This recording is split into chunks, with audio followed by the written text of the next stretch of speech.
रौरे गिरिए और कहता ए राजा कहियो माहुर खाके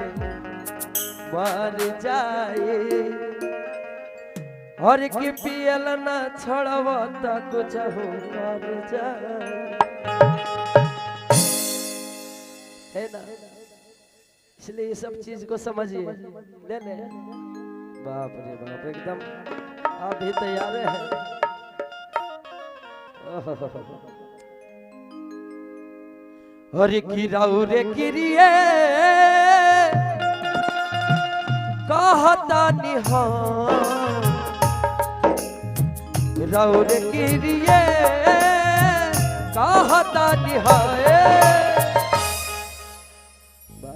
मैं आज में आवे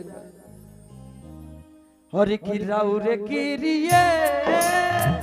कहता निहार हे राजा कहियो माहुर खाके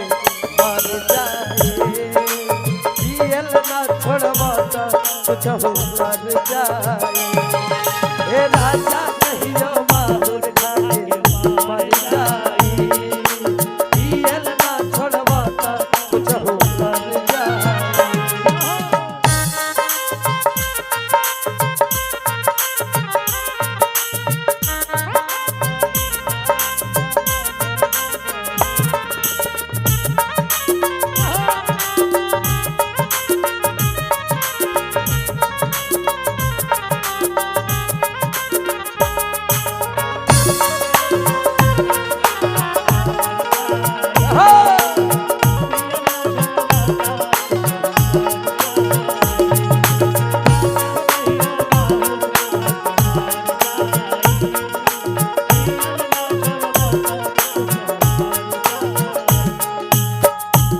और कहेगा बाका ढेर दिन सहनी अब नहीं सह अब तनी अमाती से हम ही है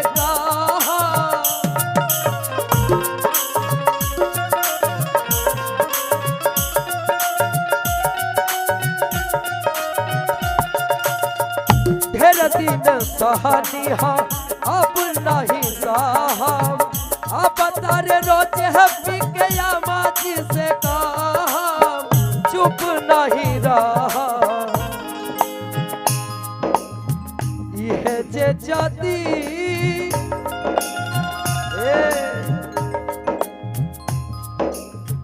रहब जे रहान यह जे जदी डाल के केरासन दहिया जार जाए पियल ना छोड़बा त कुछ हो